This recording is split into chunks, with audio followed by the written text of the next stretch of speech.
मशहूर दार्शनिक will Durand ने कहा था, सभ्यता नियमों का एक नाजुक जाल है जिसे पीढ़ी दर पीढ़ी बनाया जाता है। आज ऐसा लग रहा है कि ये जाल धीरे धीरे उधड़ रहा है। और जब नियम और संस्थाओं का जाल उधड़ता है तो सत्ता किसी एक व्यक्ति की मुट्ठी में सिमटने लगती है। शायद हम आज एक ऐसे ही दौर के मुहाने पर खड़े हैं। क्या दुनिया एक बार फिर राजाओं और महाराजाओं के दौर की तरफ लौट रही है?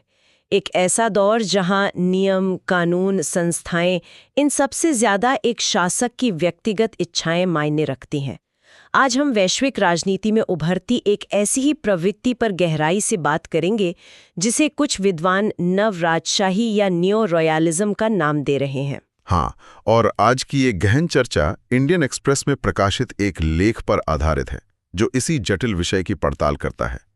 हम समझेंगे कि ये नवराजशाही आखिर है क्या, इसके उदाहरण कौन हैं, और ये उस आधुनिक अंतर्राष्ट्रीय व्यवस्था से कैसे अलग है जिसके हम आदी हो चुके हैं। और इसके साथ साथ एक और प्रवृत्ति पर भी बात करेंगे, नव सामंतवाद या नियो फ्यूडलिज्म। बिल्कुल, यूपीएससी की तैयारी करने वालों के लिए तो ये विषय बहुत ही महत्वपूर्ण है, और बाकी सभी के लिए समझना जरूरी है कि हमारे आसपास की दुनिया इतनी अनिश्चित क्यों होती जा रही है।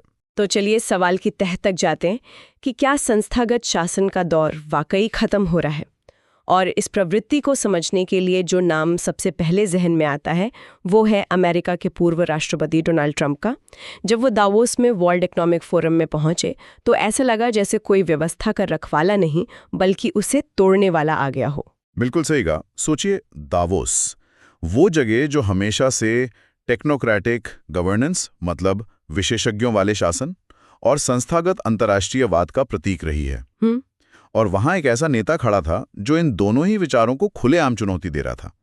ये अपने आप में एक बहुत बड़ा संकेत था। और ये सिर्फ बातों तक सीमित नहीं था, उनकी नीतियां तो और भी हैरान करने वाली थी। हाँ, जैसे किसी भी देश से कोई मतभेद हुआ तो तुरंत टैरिफ को एक हथियार की तरह इस्तेमाल कर लेना। सही है। मुझे तो सबसे अजीब वो ग्रीनलैंड वाली बात लगी थी।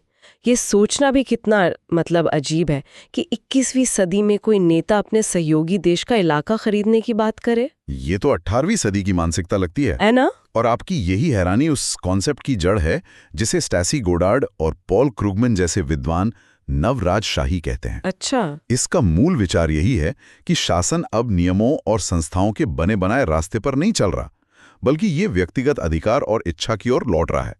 एक ऐसी व्यवस्था जहां विदेश और आर्थिक नीतियां देश के संस्थागत हितों से तय नहीं होती। तो फिर किससे तय होती हैं? वो तय होती हैं शासक और उसके करीबी दरबारियों की निजी पसंद नापसंद से, उनकी शिकायतों से और उनकी कारोबारी सौदेबाजी की प्रवृत्ति से। ये बात दिलचस्प है कि अमेरिका के अंदर तो उनकी इन शाही प्रवृत्तियों के खिलाफ नो किंग्स नाम से रैलियां भी हुईं, लेकिन दुनिया के मंच पर ज्यादातर देशों ने शुरू में चुपचाप इसे स्वीकार कर लिया। ऐसा क्यों हुआ? इसकी वजह है अमेरिका की बेहिसाब ताकत। चाहे सहयोगी हों या विरोधी, सबको पता था कि अमेरिका आर्थिक और राजनीतिक तौर पर कितनी चोट पहुंचा सकता है। तो कई देशों को लगा कि इनसे भिड़ने से बेहतर है इनके साथ किसी तरह तालमेल बिठा लिया जाए। हालांकि ग्रीनलैंड के मुद्दे पर जब यूरोपीय संघ ने एक सुर में इसका कड़ा विरोध किया तो ये भी साफ हो गया कि इस व्यक्तिगत मनमानी की भी एक सीमा है। मतलब हम मानकर चल रहे थे कि दुनिया आगे बढ़ रही है, लेकिन ये तो ऐसा लग रहा है जैसे हम इतिहास में पीछे जा रहे हैं। ये बदलाव कितना बड़ा है, मतलब ये उस आधुनिक व्यवस्था से कितना अलग है जिसका हम पिछले 100-200 सालों से हिस्सा रहे हैं। इस बदलाव की गहराई को समझने के लिए इतिहास का एक पन्ना पलटना जरूरी है। देखिए, 17वीं सदी के बाद से और खासकर 19वीं और 20वीं शताब्दी में विदेश नीति राजाओं का निजी खेल नहीं रह गई थी। अच्छा। ये एक सोची समझी, तर्कसंगत और संस्थागत गतिविधि बन गई। लेकिन एक मिनट, क्या पहले चर्चिल या रोजवेल्ट जैसे करिश्माई और ताकतवर नेता नहीं थे? अब क्या अलग हो गया? बहुत अच्छा सवाल है। चर्चिल, रोजवेल्ट या नेहरू जैसे नेता बेशक बहुत ताकतवर थे, लेकिन वे भी एक सिस्टम से बंधे थे। एक सिस्टम से? हाँ, उनके पास विदेश मंत्रालय, खुफिया एजेंसियां, सैन्य प्रतिष्ठान और संसद जैसी संस्थाएं थीं जो सिर्फ नेता का नहीं बल्कि पूरे राज्य का प्रतिनिधित्व करती थीं। ये संस्थाएं नीतियों में एक तरह की निरंतरता और पूर्वानुमान सुनिश्चित करती थीं। मतलब कोई भी नेता सुबह उठकर ये नहीं कह सकता था कि आज से हम अपनी 50 साल पुरानी संधि को नहीं मानेंगे। उसे एक प्रक्रिया से गुजरना पड़ता था। बिल्कुल, पूरी आधुनिक व्यवस्था इसी भरोसे पर बनी थी कि कोई भी शासक अपनी मनमर्जी नहीं चला सकता, उसे सिस्टम और कायदे कानून के दायरे में ही रहना होगा, है ना? हाँ, और शीत युद्ध ने तो इन परंपराओं को और भी मजबूत कर दिया था। सही कहा, लेकिन अब लगता है कि ये भरोसा ही टूट रहे हैं। तो फिर सवाल यही उठता है कि ये भरोसा टूटा क्यों? हम इस पुराने दौर की राजनीति की तरफ वापस क्यों लौट रहे हैं?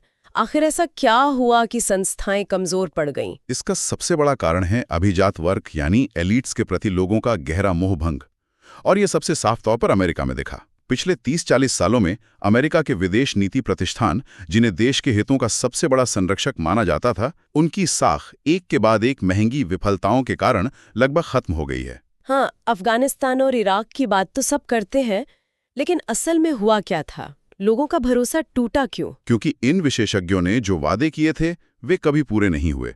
वादा था कि इराक में कुछ ही महीनों में लोकतंत्र आ जाएगा, लेकिन नतीजा दशकों तक चलने वाले गृहयुद्ध और अस्थिरता के रूप में सामने आया। बिल्कुल, वादा था कि अफगानिस्तान से आतंकवाद खत्म हो जाएगा, लेकिन 20 साल और खरबों डॉलर खर्च करने के बाद अमेरिका को तालिबान से ही समझौता करके निकलना पड़ा। और फिर 2008 का वित्तीय संकट, जिसे दुनिया के सबसे बड़े आर्थिक विशेषज्ञ आते हुए नहीं देख पाए, उसने भी लोगों के मन में ये बात बिठा दी कि ये एक्सपर्ट्स या तो अक्षम हैं या फिर वे आम लोगों के हितों की परवाह ही नहीं करते। और चीन का उदय भी तो इसी का एक हिस्सा था। एक पूरी पीढ़ी को ये बताया गया कि चीन से व्यापार करने पर वो उदार और लोकतांत्रिक बन जाएगा, लेकिन हुआ इसका ठीक उल्टा। सही बात है। इन सब वजहों से अमेरिकी मतदाताओं के एक बड़े हिस्से को लगा कि ये जो विशेषज्ञों का समूह है, ये ग्रुप थिंक का शिकार है और जमीनी हकीकत से पूरी तरह कट चुका है। और इसी खालीपन को भरने के लिए डोनाल्ड ट्रंप जैसे नेता सामने आए। उन्होंने खुद को एक ऐसे मसीहा के तौर पर पेश किया जो इन पुराने थके हुए टेक्नोक्रेट्स और ग्लोबलिस्ट्स को हटाकर देश को वापस पटरी पर लाएगा। हाँ, और उनकी नेटो के प्रति नफरत हो या अंतर्राष्ट्रीय संधियों पर उनका संदेह, इन सब को राजनीतिक समर्थन इसलिए मिला क्योंकि लोगों का संस्थाओं पर से भरोसा पहले ही उठ चुका था। लेकिन क्या ये बदलाव स्थायी है या ये बस एक अस्थायी दौर है? देखिए, ये कहना अभी थोड़ी जल्दबाजी होगी। ये अमेरिका की अपनी आंतरिक राजनीति पर बहुत निर्भर करेगा। आर्थिक असुरक्षा, सांस्कृतिक ध्रुवीकरण जैसी ताकतें अभी भी बहुत मजबूत हैं, जो इस तरह की राजनीति को हवा देती हैं। ये तो हुई अमेरिका की बात, जहां लोकतंत्र की जड़ें इतनी गहरी मानी जाती हैं।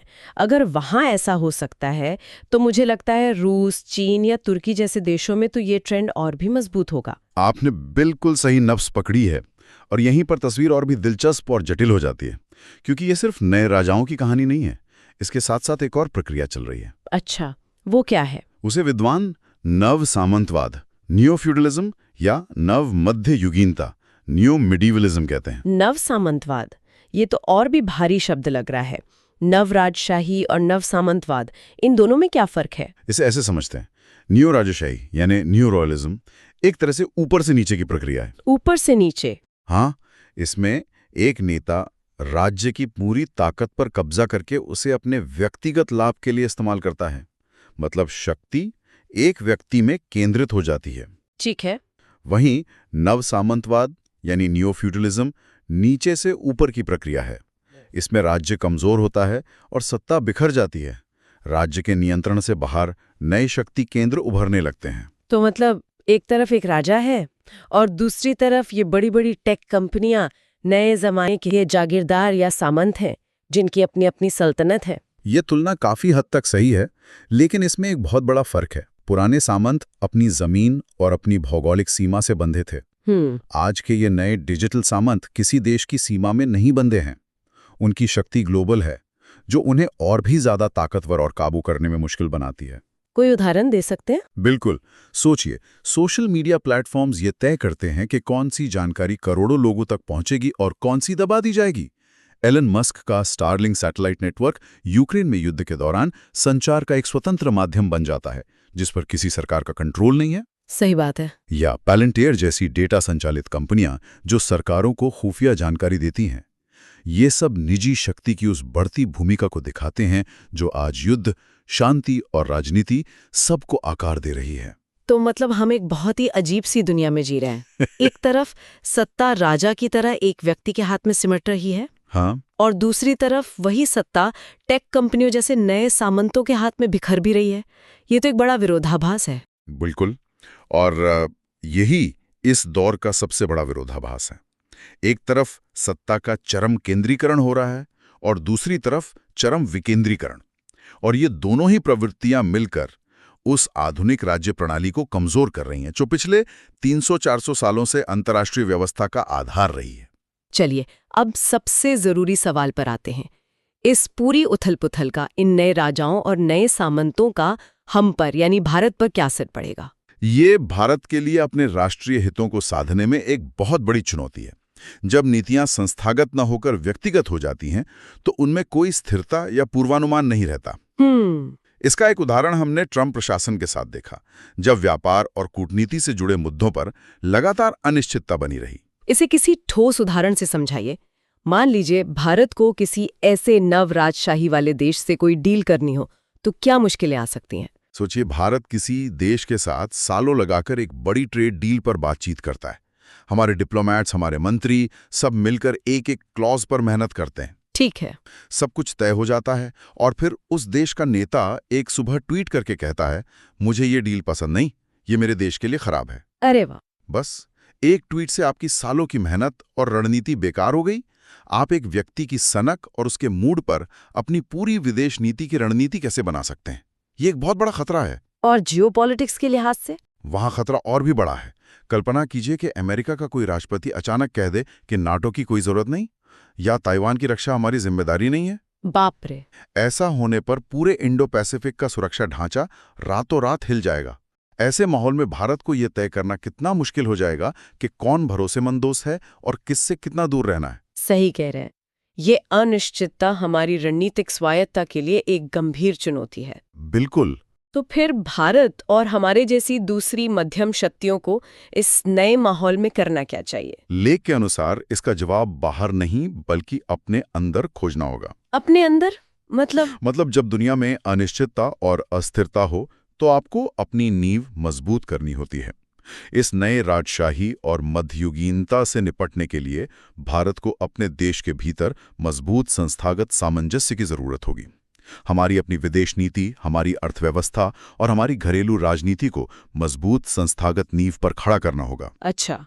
हमारी डिप्लोमैटिक कोर, हमारी आर्थिक संस्थाएं, हमारी राजनीतिक स्थिरता, यही हमारी सबसे बड़ी ताकत बनेंगे। जब घर मजबूत होगा तभी हम बाहर के तूफान का सामना कर पाएंगे। तो आज की इस चर्चा को समेटें तो हमने नव राजशाही की अवधारणा को समझा, जो शासकों की व्यक्तिगत इच्छा को संस्थाओं से ऊपर रखती है। हाँ, और हमने इसके कारणों को देखा जिसमें विशेषज्ञों और एलीट क्लास पर से उठता भरोसा एक बड़ी वजह है। और हमने ये भी देखा कि कैसे इसी के साथ साथ नव सामंतवाद की प्रवृत्ति भी उभर रही है, जहां बड़ी बड़ी टेक्नोलॉजी कंपनियां और दूसरे निजी एक्टर्स नए शक्ति केंद्र के रूप में सामने आ रहे हैं। बिल्कुल, जो राज्यों की संप्रभुता को चुनौती दे रहे हैं।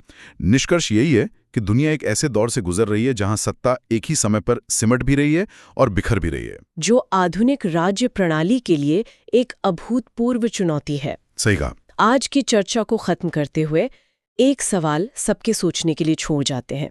जब राज्य की शक्ति व्यक्तिगत नेताओं और किसी के प्रति जवाबदेह न होने वाले निजी तकनीकी दिग्गजों के बीच बंट जाती है, तो एक आम नागरिक के अधिकारों और लोकतंत्र के भविष्य का क्या होता है? आज की ये गहन चर्चा इंडियन एक्सप्रेस में प्रकाशित एक लेख पर आधारित थी।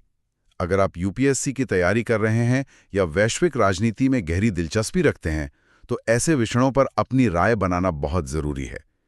इस चर्चा पर आपके क्या विचार हैं, हमें कमेंट्स में जरूर बताएं। और अगर आपको ये विश्लेषण उपयोगी लगा तो इसे लाइक और सब्सक्राइब करें ताकि ऐसी और भी महत्वपूर्ण चर्चाएं आप तक पहुंचती रहें।